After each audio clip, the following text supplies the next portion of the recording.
Okay, so today I'm going to talk about chapter 2 of my new book, The Quest for New Knowledge.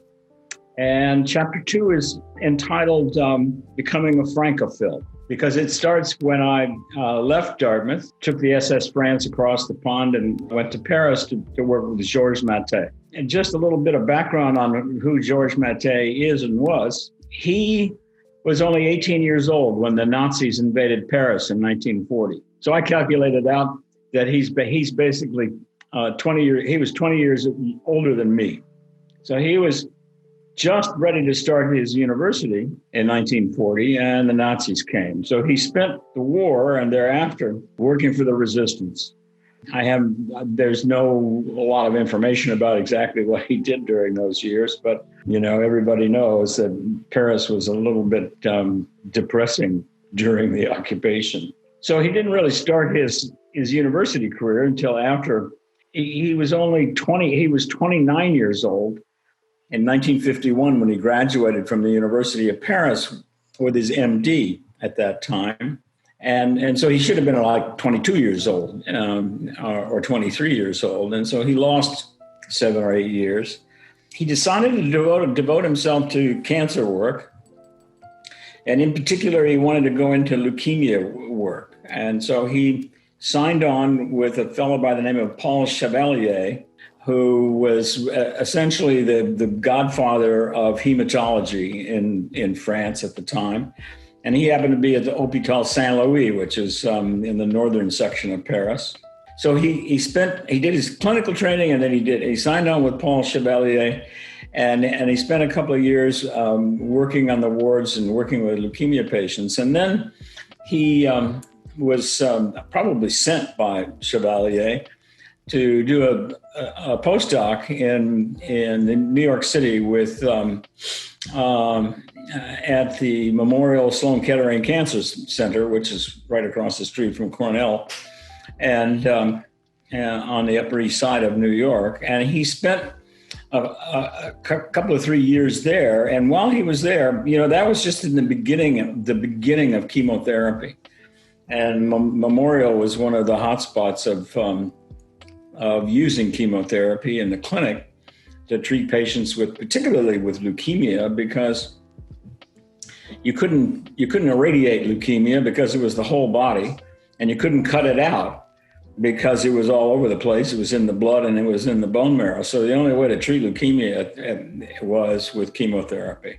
And at the same time, what Mathe did in Paris was he started a series of experiments, or was taught to do a series of experiments that had to do with using bone marrow transplantation from a histo-incompatible strain of mice. This is all in mice, and he was taught to work on mice. And that became the favorite experimental subject for Mathe from there on after. So you take bone marrow cells from a normal mouse, and you would then put them into other mice that were not of the same strain, so that they were histo-incompatible. They would reject bone marrow grafts and kidney grafts and skin grafts. And so there was a big immune reaction on the part of the graft onto the host, essentially, because you would basically irradiate the recipient in this kind of an instance, so that you would knock out the recipient's immune system, and then you would put in another immune system on top of that. And so the question was, can you use that to treat leukemia? They knew that they would get graft versus host disease, but they didn't know whether or not that would have an anti-leukemic effect. But Mathe started working on this at Sloan Kettering, and then when he went back to Paris, he went back with Chevalier at Hôpital Saint-Louis, and he continued to do these experiments, and he published a series of papers in the late 1950s. And so he did his postdoctoral, post-MD training in the 50s. It turned out that as he was doing these bone marrow transplantation experiments in the mice, there was a nuclear accident in Yugoslavia where 6 physicians were lethally irradiated. And everybody knew that they were going to die. they were sent to Paris, and Mathe and his co-workers really did the very first bone marrow transplants in human beings, and reported that in 1959. Now, the problem was that the bone marrow, they were able to show that the bone marrow took in these patients that had been lethally irradiated, but then the bone marrow of the donor rejected the recipient totally. So that was really the first demonstration in humans of graft versus host disease, and led to the demise of these poor fellows. However, he reported that, and then in 1961, when he was 39 years old, they recruited him to leave the Hôpital Saint-Louis and go south in Paris to Villejuif, which is right on the southern rim of Paris, where he became the head of the hematology service at an institute called the Institut Gustave Roussy. And then what happened was that there was a young physician in Paris who was only 26 years old who came down with acute leukemia, and he had been through several rounds of chemotherapy, and he was in relapse, and he was going to die.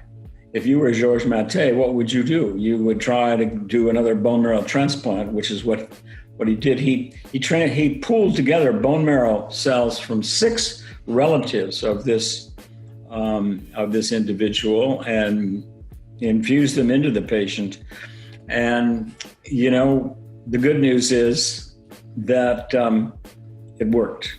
It wiped out all the leukemia cells, and they were able to give immunosuppressive therapy so that the graft versus host disease was not lethal.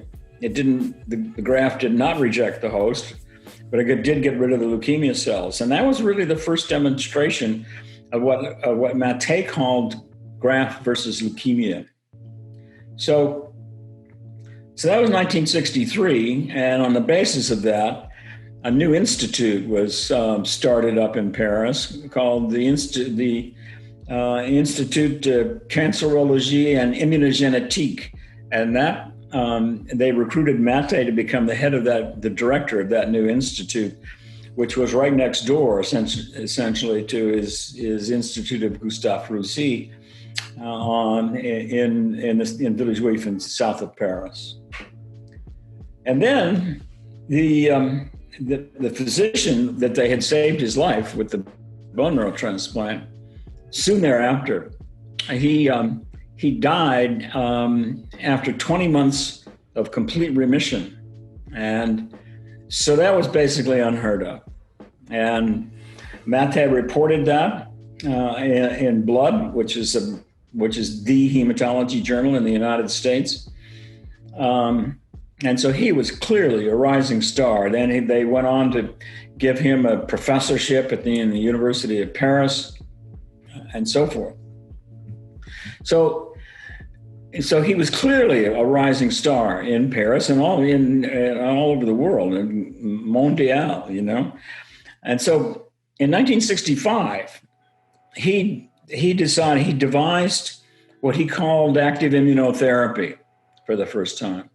And he started a protocol whereby he ultimately, between 1965 and 1968 or so, he entered 30 individuals onto his protocol, whereby 10 individuals, so all 30 individuals had acute lymphocytic leukemia. He put them into clinical remission, complete remission with chemotherapy.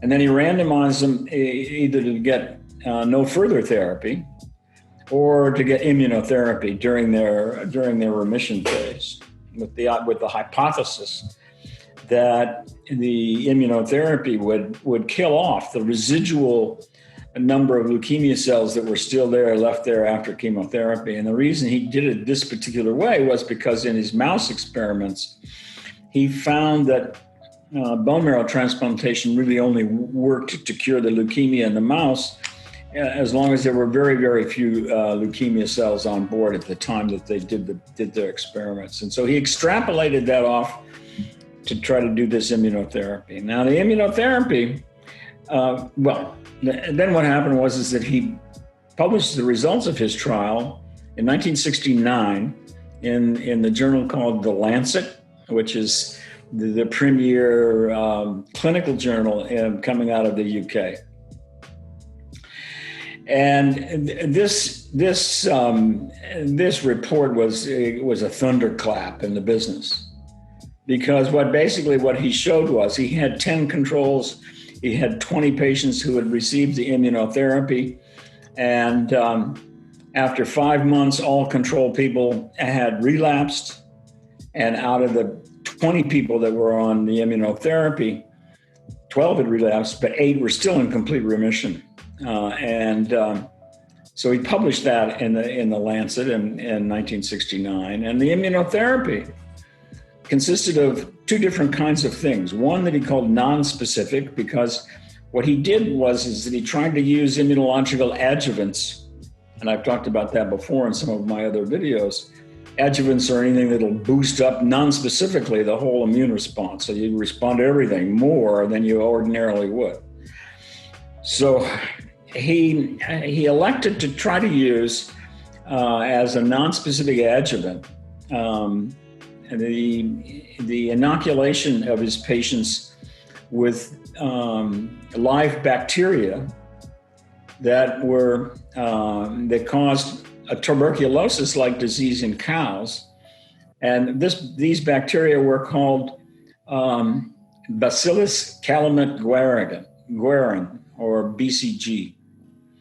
And this bacteria had been isolated from cows with TB-like disease back in the 1920s in the Institut Pasteur. And they had been shown in other experiments by other people before that if you vaccinated an animal with a particular vaccine and also infected the animals with BCG, that they would get a markedly boosted immune response. So that's why he used it. So that was the non-specific immunotherapy. Now, for the specific immunotherapy, he was hoping to direct the immune reaction that he markedly enhanced with a leukemia-specific antigen. Now, only one little problem about that is that, nobody knew that there were or had demonstrated that there were leukemia-specific antigens. But on the basis of his mouse experiments, he had information that predicted that there should be leukemia-specific antigens in man. And so he pooled frozen leukemia cells from multiple patients together, and he gave 40 million irradiated leukemia cells at the same time he gave the BCG vaccination. And so that was his specific immunotherapy, antigen leukemia-specific therapy. And the thing is that back to the BCG, BCG had been given since its introduction in the 20s and in the 30s. There was a certain system whereby you would vaccinate an individual with BCG, and what you would do is that you would take a scalpel. You first anesthetize the skin with a contact like xylocaine or something of that sort. And then take a scalpel and make multiple 20 cuts 2 inches long in one direction, and then 90 degrees in another direction. So you would end up with a wound. That then he took huge numbers of BCG organisms, 75 milligrams. I don't know how many. That's a lot of organisms, but they didn't quantify it that way. So there's 75 milligrams. And you would then rub it in there where you had scarred up the skin. And there'd be blood and plasma and everything else mixed in with that whole thing. And that whole process, you have to remember that most of the patients that were in his clinical trial were children. So that was a pretty severe kind of deal to go through. And he not only did he give it once, he gave it repetitively over the first 4 weeks, and then once a week or so thereafter, he would bring the patients back in and continue to give them injections of BCG or inoculations and pooled allogeneic leukemia cells. So with 8 patients out of 20 that were still in complete remission at the time he gave his report, it got worldwide recognition. And that was really the beginning of immunotherapy in the modern era after William Coley in the 19th century. So that was 1969, and I arrived in Paris in 1973, only 4 years later. And so I was really excited that had been accepted to this place, and I thought this was a heck of a lot better than Dartmouth, where I'd come from, where things were pretty quiet and cold in the wintertime. So Mathe had told me not to come to Paris in July, when the normal academic year would be over. We ended at the end of June in the United States, because he said everybody's going to be going on vacances in July and August, particularly August. They all left Paris. There was a major traffic jam going out of the major auto routes out of Paris in every direction on August 1st. I watched it on television. I couldn't believe it. It was amazing. So, and basically the French figured this is their right as French citizens to have a month's vacation in August. But I didn't listen to them. I was young and brash, and I was anxious to go to Paris and get out of Hanover. And so we came at the end of June. And as I said in the last video in the chapter 1, we left on the 25th of June in 1973, and that was the year of the Watergate and the whole thing.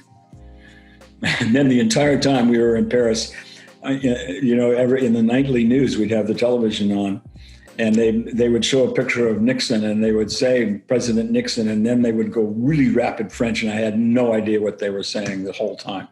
So we really couldn't follow the saga that was ongoing and developing in the United States, which is probably a very good thing. Probably would have made us depressed anyway.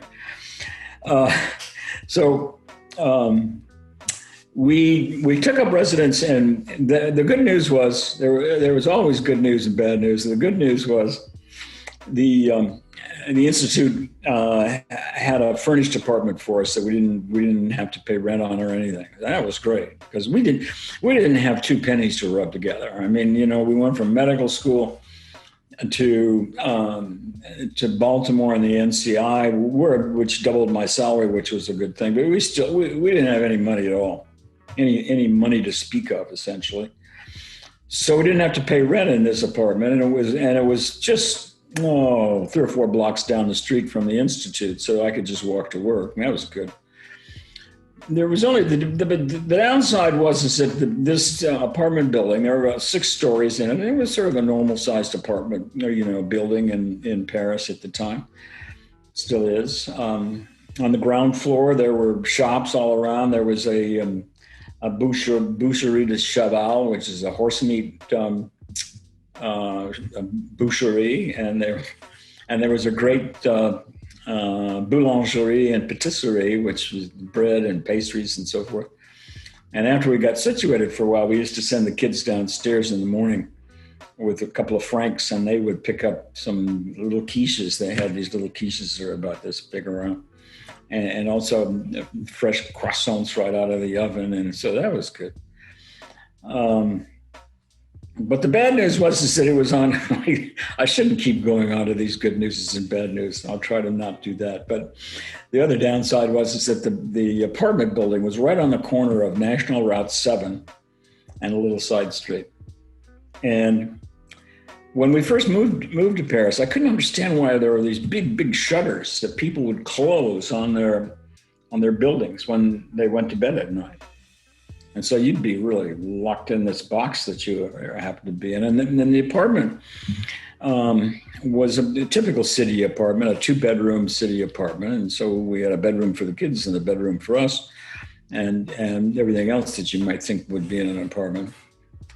And we were on the 5th floor, almost at the top, but right at the corner of National Route 7 and this other street, was a stoplight, and all night long, trucks. This is a major route south out of Paris. Trucks would stop at the stoplight, and all during the time that the light was red, they would rev their engines, and then as soon as it turned green, they would just take off like a bat out of hell. And it was just cacophonous. We'd come from New Hampshire, where we used to listen to the frogs at night when we went to bed. And so it was a talk about culture shock. There you go. So because there was nobody in the lab, and Mathe was en vacances too, we didn't really have anything to do in July and August. And so we spent those months, setting up our apartment and getting to know Paris. And so we would wander around in Paris and see different things and so forth. And we discovered the parks in Paris. And I think we've been to every park there could possibly be, where you have to remember my kids were, like 3.5 and 4 or 2.5 and 4, something like that. And so, and I have all kinds of pictures of ducks in the ponds. I have more pictures of ducks than anything else. But one of the good things about these parks in Paris is that, in contrast to similar situations in the United States, was that right next to the playgrounds, usually, the swings and teeter-totters and so forth, they had these little cafe kiosks places where you could get, a French pastry and a glass of wine and sit there and watch the kids, hope they didn't kill themselves. And so it was wonderful. And I would sit there watching the kids. And I would also watch the other people in the cafe, because the French people have I guess everybody does all over the world, they have a characteristic body language with which they communicate with other people. And so I've studied this assiduously and try to, duplicate the body language. And my wife always criticized me because she said that I always overdid it. I never was as subtle as the French people were and so forth. But I enjoyed that. And so after a while, and when September came, I met with Mathe for the first time. And I told him that what I was really interested in, because of my experience back at the NCI in Baltimore, and also my with adjuvants such as poly-IC and poly-AU and interferon inducers and so forth, and because of my experiments where together with Len Chess, where we had found that the effect of these adjuvants was really not on the lymphocytes; it was on the macrophages in our cultures. So that was a good clue. I mean, and I figured that what the natural thing to do. Now we had this BCG immunotherapy that Mathe had introduced. So I figured, I should work on the mechanism of action of these adjuvants, further my experiments from the NCI and also from Dartmouth. Well, as soon as I told him that, he just guffawed all over the place and laughed at me like I was the youngest, naivest young thing that he ever heard of. And then, so he explained to me then that this was Dr. Smith, this is really complicated science, way too complicated for a beginner like you. And so I guess in many respects, that's all somebody has to tell me, that then I'm going to do that, So suck it to him, suck it to the man. Anyway, he told me that they had an ongoing clinical trial where they were trying to identify laboratory tests on the patients who received immunotherapy to see whether or not their immune systems were boosted. And that was ongoing from a couple of young Americans who just preceded me in the Institute. And so I started out doing that, and then I then ventured around and looked at the other labs that were doing different kinds of experiments at the time. And the Institute was situated on a bluff south of Paris, so that on a clear day, you could see all the way across Paris on the bluff at the north that had the Église de Sacré-Cœur de Montmartre, and which was built in the 19th century and was big white towers on both sides of it. You could see it all directly to Sacré-Cœur, and we could see Sacré-Cœur outside our kitchen window. I thought that was sort of neat when we first got there. And so there we were, and I always have to check out my notes a little bit. So the first months that I worked in Mathe's Institute, I worked in the clinic in the morning, and I did skin tests for immune reactivity in the patients that were coming in to get their immunotherapy. I watched other people, nurses and so forth, do the escarification process on the skin and give the BCG non-specific immunotherapy, and also inject the irradiated leukemia cells. And then I would take the blood samples and so forth that I took from the patients or that they took from the patients back up to the lab where there were technicians that had been trained by the other people, by the previous two guys, to do various lab tests. And then in the afternoons, I decided that I needed to go around and find out what everybody was doing. And so the Institute was about a half a dozen one-story buildings in its own little enclave, sort of like a little college campus kind of thing. And so and each person had their own building. That was sort of good if you happen to get a building. And so I just made appointments, and I went around and I talked to everyone, found out what they were doing. And most people they were studying, comparing different adjuvants. They were looking at poly-IC and poly-AU and BCG in mice, and they were doing experiments to see which one of all, and also other bacterial products, which were the better adjuvants for the most part. And so nobody was doing what I wanted to do, which was to try to look at the mechanism of action of adjuvants. And during this time, and this is also very important from my mindset, was during this time I was reading in the library, and I was keeping my eye on the field of immunotherapy, which was essentially just beginning. And people had shown in experimental animal systems that they could not detect leukemia-specific antigens by looking for antibodies from the patients against the leukemia cells. And they also, in experimental animals, did the same sort of thing. And I said to myself, well, okay, there aren't any antibody-specific antigens on the cancer cells. But maybe the T cells will recognize these leukemia cells as being different from the host.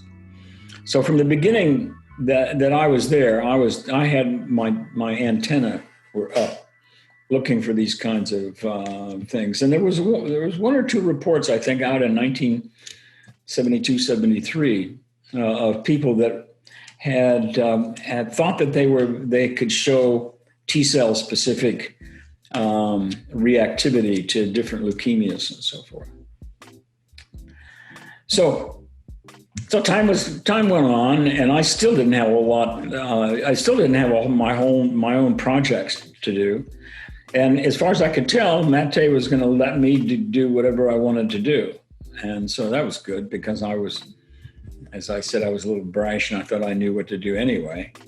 And then I met another American who was in the Institute working with another investigator. And the American was on sabbatical leave from the University of Connecticut. And his name was Torgny Fredrickson. And he was a Norwegian extraction who had emigrated from Canada down into the United States. And he was about 10 years older than me. He was a world famous mouse hematopathologist, meaning that he was an expert in leukemias and lymphomas in mice. And so we started to talk and to pal around. We'd have coffee together, and then that moved on to lunchtime, and we'd have a French déjeuner together. That was good. And we'd talk science nonstop the whole time. And he started telling me about what he was doing at the Institute. And he was working on a phenomenon that's called Erythro Leukemia. Now, that's a misnomer. Leukemia is cancer of the leukocytes, of the white blood cells. So if it's an erythro leukemia, it means that it's a cancer of the red blood cells. Be that as it may, at the time, there were tumor viruses that had been discovered in the 50s and in the 60s that, when inoculated into mice, would cause them to develop erythro leukemia. And these were the model, so-called model systems that Torg was interested in studying. And so he started telling me about a molecule called erythropoietin. Now, what erythropoietin means, if you break that word down, is, first of all, it's red cell, but it's also growth. And that's what the poietin part is. And so it at that time, and it had been known for decades, that red blood cell production in man and other mammals is under the control of erythropoietin. And it's a molecule that's made by the kidney. It seems a little bit strange, but it's made by the kidney. And the physiology has been worked out with this erythropoietin. When the oxygen tension in the blood is lower, that's a signal to the kidney to make erythropoietin.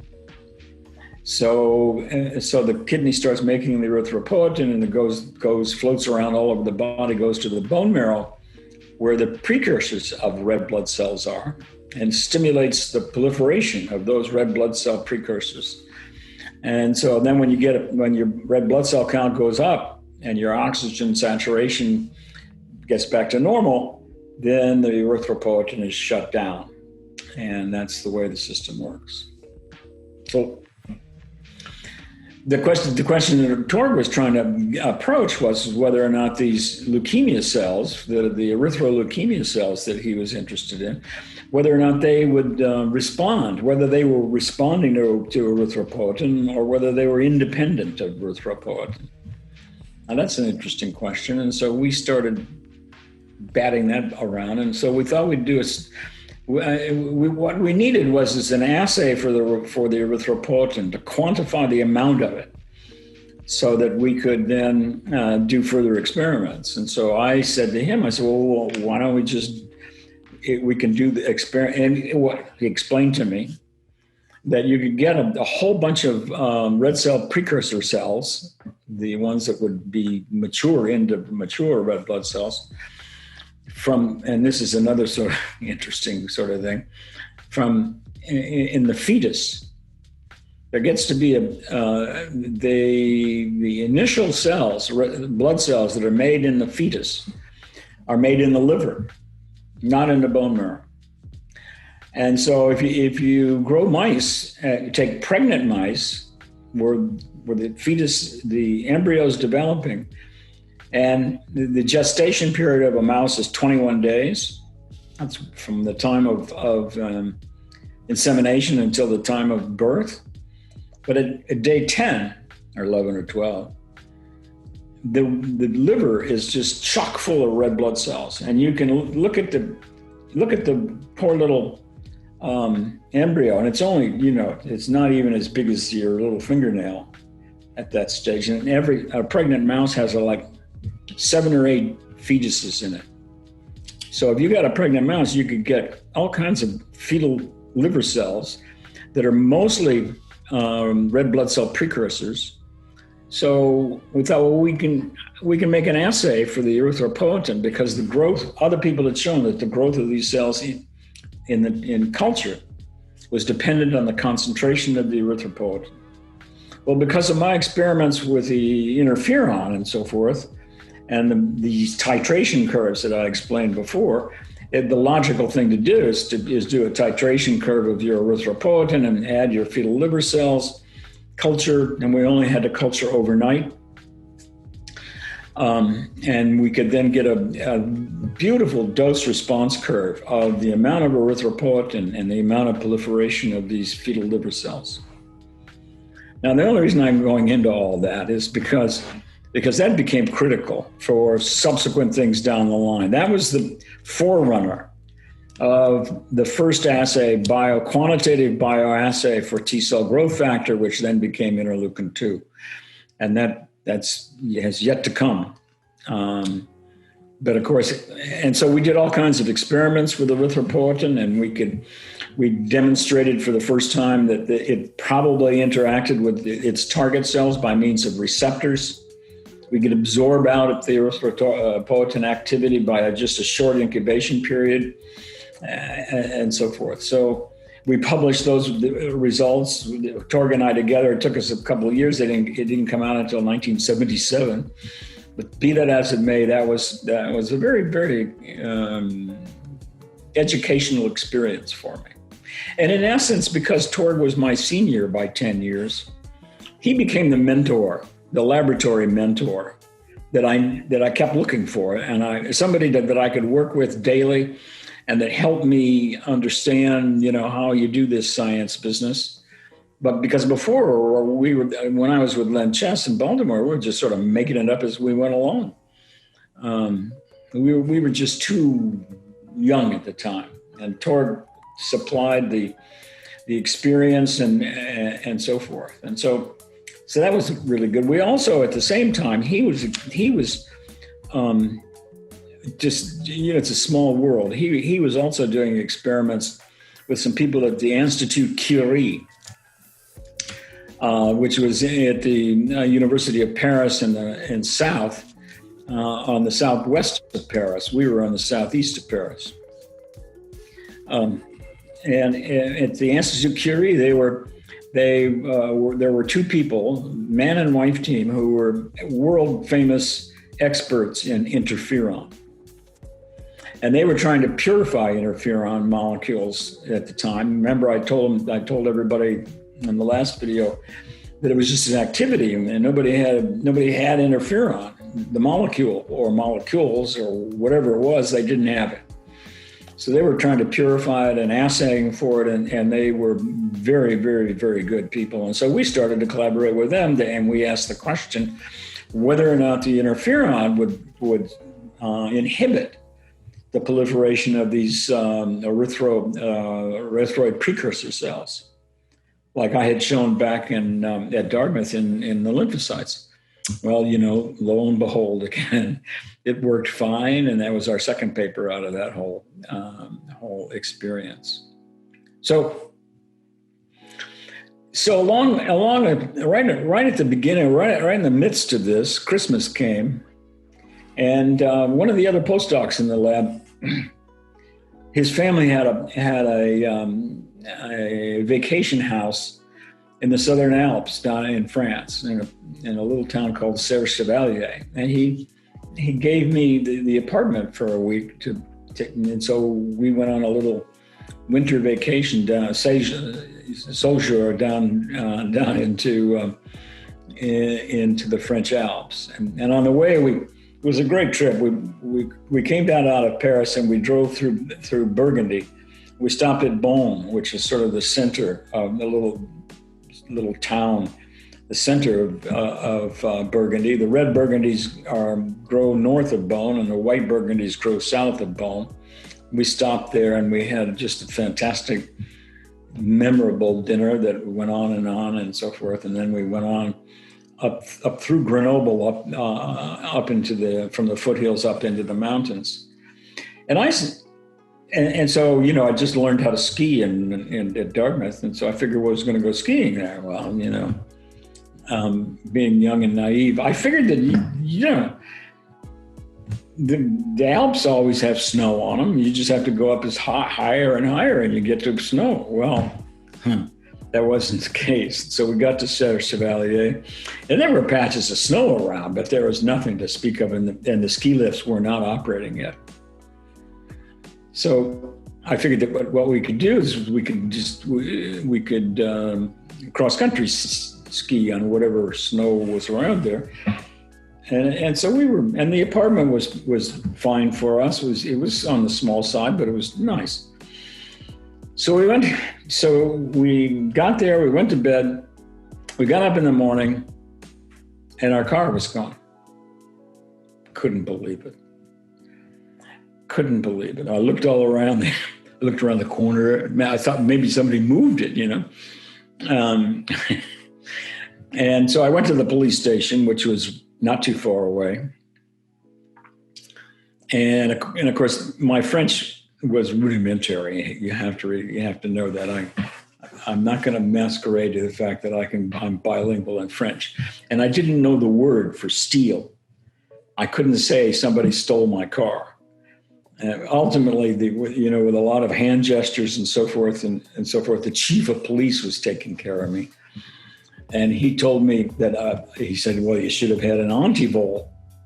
An antivol was a device that the cars had been installed in that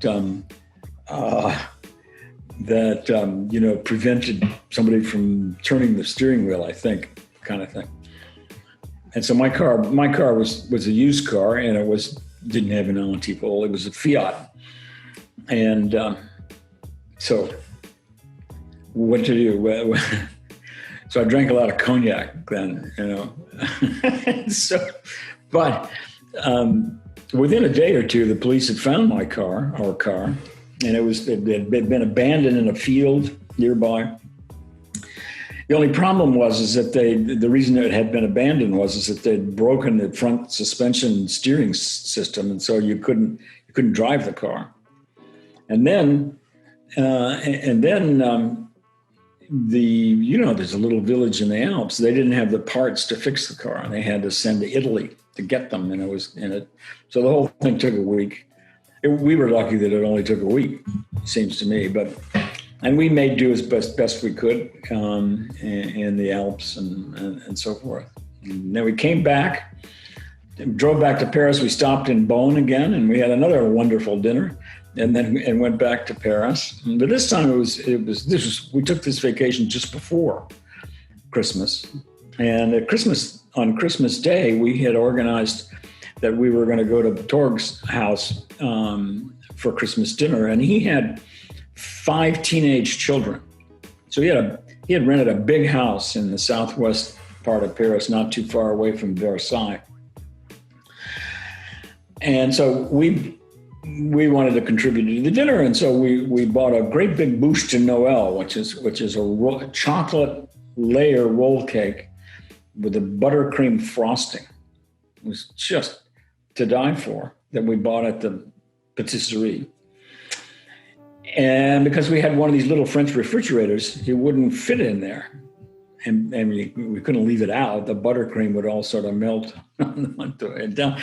So we thought, we'll just put it in the car, because it was cold in Paris. It wasn't freezing, but it was, it was right about freezing. So we did that. So we went to bed and Christmas Eve, and we got up on Christmas morning, and I went downstairs to check in the car and see how everything was and so forth. And the car was gone. Second time within 2 weeks. Incroyable. Couldn't believe it. It's unbelievable. And now this time, we finished out the day, was all right. Torg drove in and got us and took it out to his house. And after a couple of glasses of wine, we felt better about everything. And so we had a nice Christmas. And it took this time it took a couple of weeks to find the car. And it had also been abandoned out in some field someplace. And it still worked. But the chocolate or the buttercream frosting was all over the insides of this car, on all of the upholstery. And I thought that it was just irretrievable. It looked like this was the end of this car. But I took it to a garage and they cleaned it up, and then we could still use it, which happened, and so forth and so on. So that was sort of like what we also had some good times touring through France and Paris and everything else.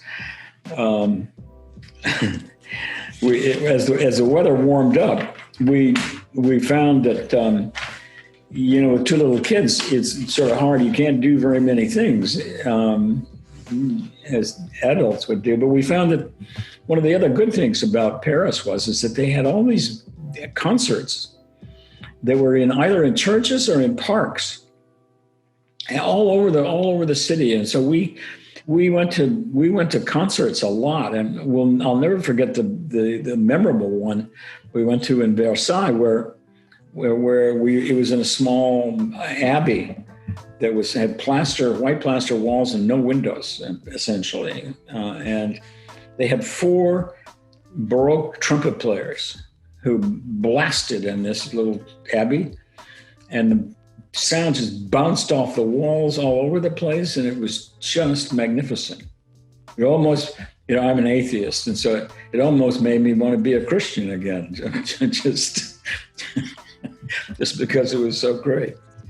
But then we also went to Notre Dame and the Saint-Germain-des-Prés and all kinds of churches and parks. But the Parc de Sceaux was really near to our apartment, and we went there a lot with the kids, and they'd play in the park and get all tired out, and then we could sit down and listen to the music. So that was good.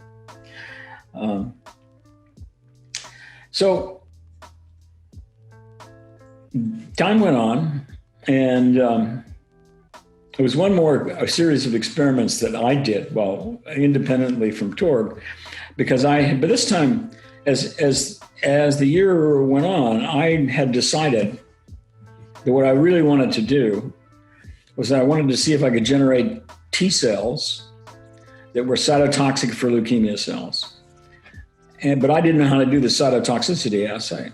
I'd read about it.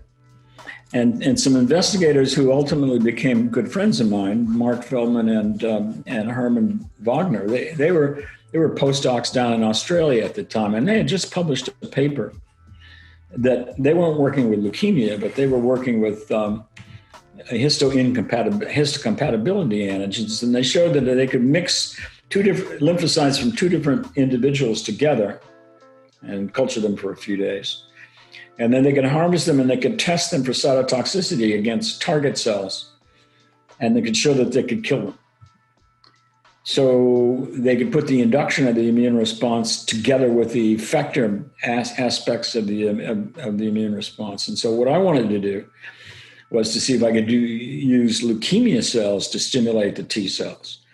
And so I did a series of experiments at the ICIG, and basically I could reproduce what I thought should happen. And so I thought that was time well spent before we came back to the United States. And the other thing is that I was going to I'd planned to stay in Paris for at least 2 years, and maybe 3 if everything worked out well. But Mathe would just like McIntyre before him, he was having money problems too, and so I decided that we should probably go back after a year in Paris. And so I had 3 years of postdoc experience.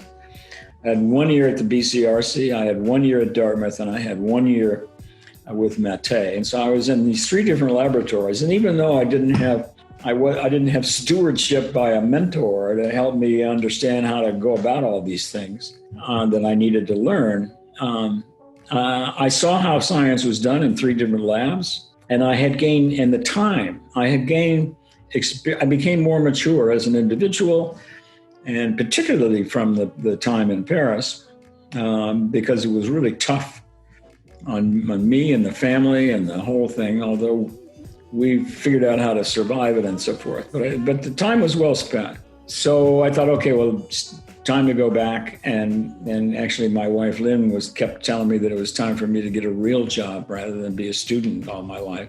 I ended up being a student all my life anyway. But I got paid for it after a while. We took the SS France back again because we had all this paraphernalia from the kids and all this other stuff. And we had another memorable trip across the Atlantic, and good wine and good French food. And but this time we'd been all over France and Paris, and they taught us how to eat. And so this time we knew what we were doing when we'd have all these dinners and so forth, and lunches and dinners. They were just great. And we docked in New York on August the 8th, 1974. And we came down the gangplank, and on the dock were bundles of the New York Times with block letters about at least 4 inches high. It said Nixon resigns. I figured this is a good omen, and it was. It was a good time to come back, essentially. But the thing was, the question is, so what happened to Mathe and his immunotherapy? So as I said, he published this landmark paper in 1969. And then I was there 4 years later in 73, 74. And that was there were a lot of people in the world that were really excited about his stuff, and particularly the British and also the Americans and so forth. And so they immediately started trials in 1970, 71, 72 to see if they could repeat what Mathe had done. And the British were the first to complete a trial in childhood acute lymphocytic leukemia, childhood ALL. And to make a long story very, very short, they did some of what Mathe had done, large trial from multi-center, lots of patients. They put them into remission with chemotherapy, and then they gave them immunotherapy versus a control group. But the British didn't think that they didn't have leukemia cells stashed away in the freezer like Mathe had done. So they only did the BCG part of the thing.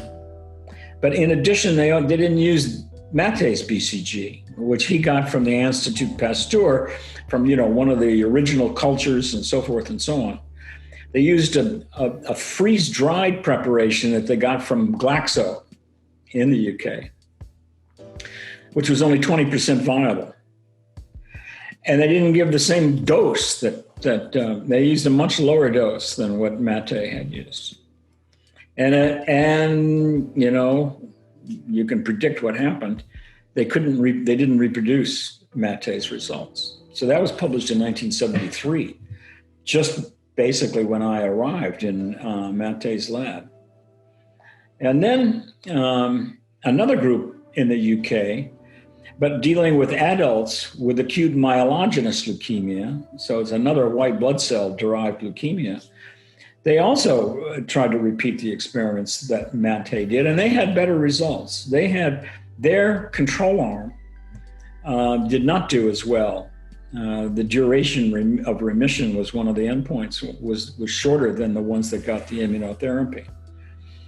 And they had also used BCG from Glaxo. I forgot to also say they didn't want to use the escarification technique on the little cuts in the skin.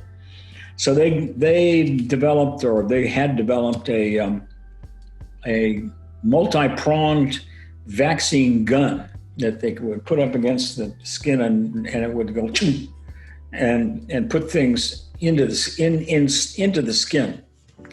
So there's another situation, and so they didn't use the same BCG. They didn't administer it in the same way, and so forth and so on.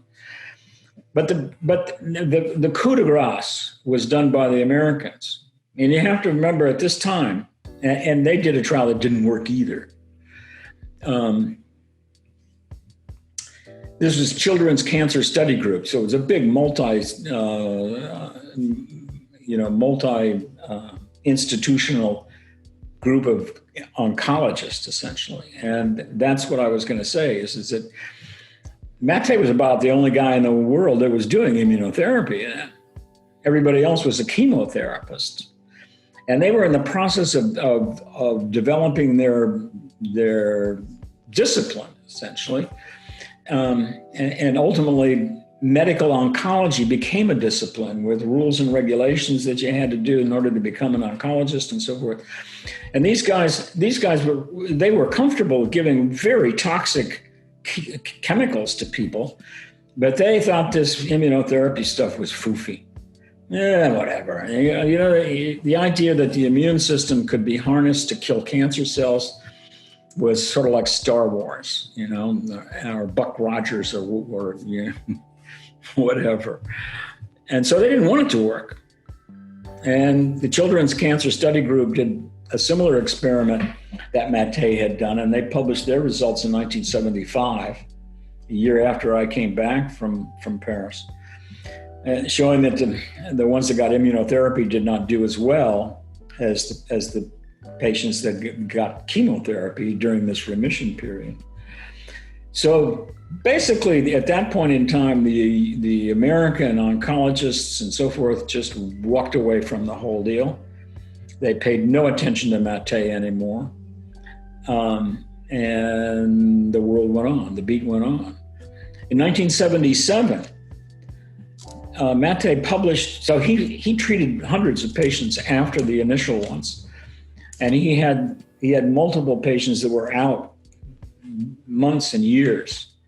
And the initial 8 patients that had gone into complete remission in the late 60s were still alive 12 years later. They'd lost one patient when relapsed, but 7 out of the 8 were still alive and well 12 years later. 2 of them were young girls, and they grew up and became mothers and so forth, and they were essentially cured. But nobody believed them. They basically just laughed at him, essentially. And that was the end of immunotherapy until just now, the last 10 years, it's been resurrected from the ashes. And I'll stop there.